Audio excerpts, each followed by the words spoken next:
ഒരു നിശ്ചിത ബിന്ദുവിനെ ആധാരമാക്കി യഥേഷ്ടം തിരിയാൻ കഴിവുള്ള ഒരു ദൃഢദണ്ഡാണ് ഉത്തോലകം. ഒരു നിശ്ചിത ബിന്ദുവിനെ ആധാരമാക്കി യഥേഷ്ടം തിരിയാൻ കഴിവുള്ള ഒരു ദൃഢദണ്ഡാണ് ഉത്തോലകം. ഉത്തോലക നിയമത്തിൻ്റെ ഉപജ്ഞാതാവാണ് ആർക്കിമിഡീസ്.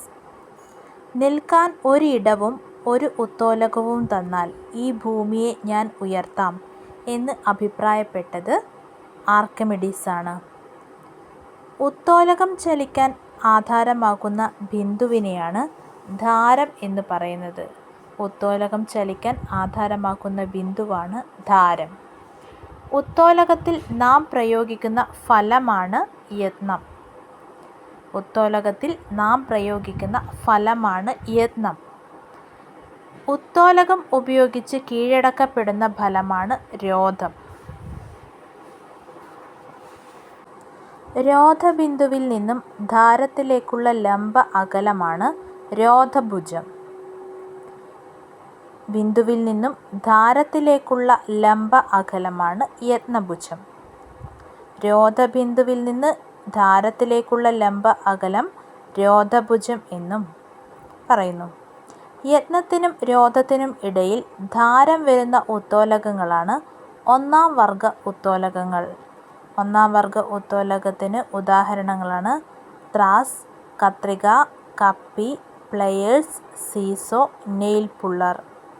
ധാരം മധ്യത്തിൽ വരുന്നവയാണ് ഒന്നാം വർഗ ഉത്തോലകങ്ങൾ. ധാരത്തിനും യത്നത്തിനും ഇടയിൽ രോധം വരുന്ന ഉത്തോലകങ്ങളാണ് രണ്ടാം വർഗ ഉത്തോലകം. നാരങ്ങഞ്ഞക്കി, പാക്കുവെട്ടി, ബോട്ടിൽ ഓപ്പണർ, വീൽ ചെയർ എന്നിവയാണ് രണ്ടാം വർഗ ഉത്തോലകത്തിൻ്റെ ഉദാഹരണങ്ങൾ. രോധത്തിനും ധാരത്തിനും ഇടയിൽ യത്നം വരുന്ന ഉത്തോലകങ്ങളാണ് മൂന്നാം വർഗ ഉത്തോലകം.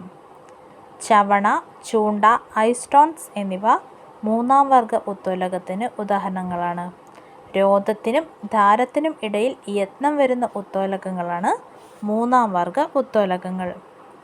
ലഘുയന്ത്രങ്ങൾ നമുക്ക് തരുന്ന പ്രയത്നലാഭത്തിൻ്റെ തോതിനെ സൂചിപ്പിക്കുന്ന പദമാണ് യാന്ത്രിക ലാഭം. യാന്ത്രിക ലാഭം കണ്ടുപിടിക്കാൻ രോധത്തിനെ യത്നം കൊണ്ട് ഹരിക്കണം. ലഘുയന്ത്രങ്ങൾ നമുക്ക് തരുന്ന പ്രയത്നലാഭത്തിൻ്റെ തോതിനെ സൂചിപ്പിക്കുന്ന പദമാണ് യാന്ത്രിക ലാഭം. ഒന്നാം വർഗ ഉത്തോലകത്തിൻ്റെ യാന്ത്രിക ലാഭം ഒന്നോ ഒന്നിൽ കൂടുതലോ ഒന്നിൽ കുറവോ ആയിരിക്കും. എന്നാൽ രണ്ടാം വർഗ ഉത്തോലകത്തിൻ്റെ യാന്ത്രിക ലാഭം എപ്പോഴും ഒന്നിൽ കൂടുതലായിരിക്കും.